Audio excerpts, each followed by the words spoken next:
তলৰ সংখ্যাকেইটা পূৰ্ণবৰ্গ নোহোৱাৰ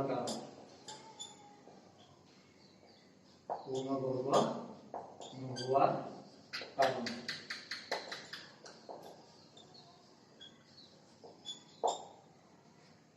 তো আমি আগৰ ভিডিঅ'টোত আমি দিছিলো যে যদি এটা সংখ্যাৰ মানে যদি এটা সংখ্যাৰ এককৰ ঘৰত 0 1 4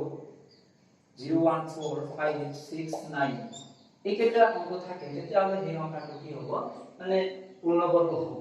এতিয়া এইকেইটাৰ বাহিৰত থাকিলে এইকেইটা পূৰ্ণবৰ্গ নহয়। যেহেতু এটা আমাৰ এক নম্বৰ অংকটো দিছে 2 1 এক নম্বৰ অংকটো দিছে 1057 ইয়াত এককৰ ঘৰত 7 থাকাৰ কাৰণে এই 7 টো এই তালিকাটোত নাই।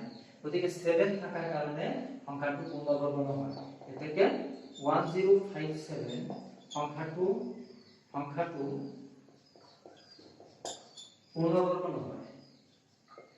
পূৰ্ণবৰ্গ নহয় কাৰণ ইয়াৰ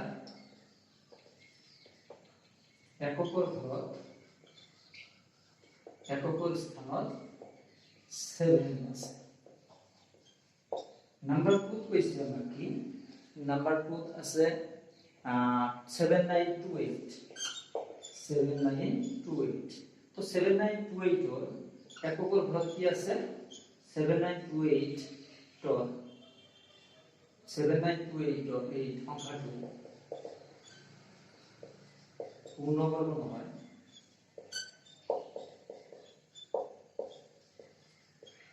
কাৰণ ইয়াত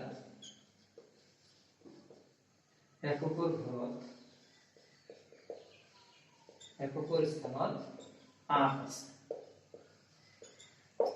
নাম্বাৰ 3 নম্বৰত আছে 222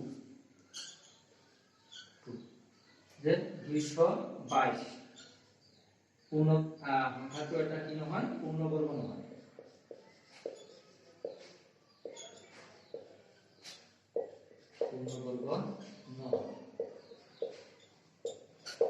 কাৰণ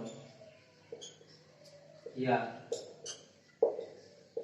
এককৰ ঘৰত বা এককৰ স্থানত 2 আছে। নাম্বাৰ 4 4 নম্বৰত আছে আমাৰ 640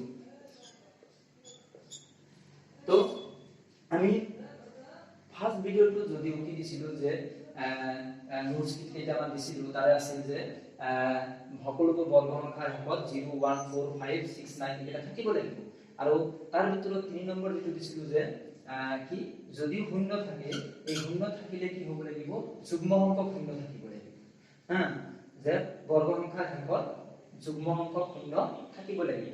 ইয়াতে যদিও 0 আছে কিন্তু যুগ্ম সংখ্যক নাই সেই কাৰণে সংখ্যাটো পূৰ্ণবৰ্গ নহয়।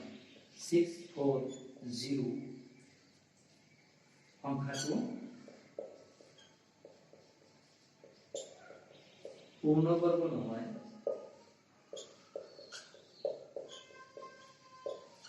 কাৰণ